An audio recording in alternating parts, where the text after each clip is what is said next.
ஈரோடு மாவட்டம் பவானி அருகே காலிங்கராயன் பாளையம் பகுதியில் அமைந்திருக்கக்கூடிய ஸ்ரீ மாரியம்மன் கோவிலில் குடமுழுக்கு விழா வெகு விமரிசையாக நடைபெற்றிருக்கிறது. கூடுதல் விவரங்களை வழங்குவதற்காக செய்தியாளர் கார்த்திகேயன் இணைப்பில் இருக்கீங்க. விவரங்கள் என்ன? நிச்சயமாக ஈரோடு மாவட்டம் பவானி அருகே உள்ள காலிங்கராயன் பாளையம் பகுதியில் அருள்மிகு ஸ்ரீ மாரியம்மன் திருக்கோவில் அமைந்துள்ளது.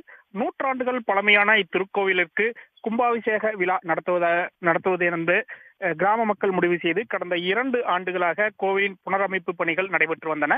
இந்த நிலையில் பணிகள் அனைத்தும் நிறைவுற்ற நிலையில் கும்பாபிஷேக விழாவானது இன்று வெகு விமர்சையாக நடைபெற்றது. முன்னதாக கடந்த ஞாயிற்றுக்கிழமை தீர்த்த குட ஊர்வலம் என்பது நடைபெற்றது. தொடர்ந்து யாக வேள்விகள் ஆரம்பிக்கப்பட்டு 4 கால யாக பூஜைகள் நடைபெற்று வந்தன.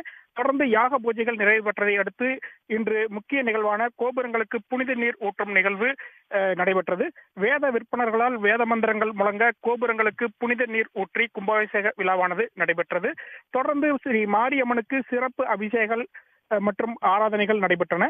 இந்த கும்பாபிஷேக விழாவில் சுற்று வட்டார பகுதிகளைச் சேர்ந்த 1000க்கும் மேற்பட்ட பக்தர்கள் கலந்து கொண்டு சுவாமி தரிசனம் செய்தனர். விவரங்களுக்கு நன்றி கார்த்திகேயன். உடனுக்குடன் செய்திகளை தெரிந்து கொள்ள சன் நியூஸ் பெல் ஐகானை கிளிக் பண்ணுங்க.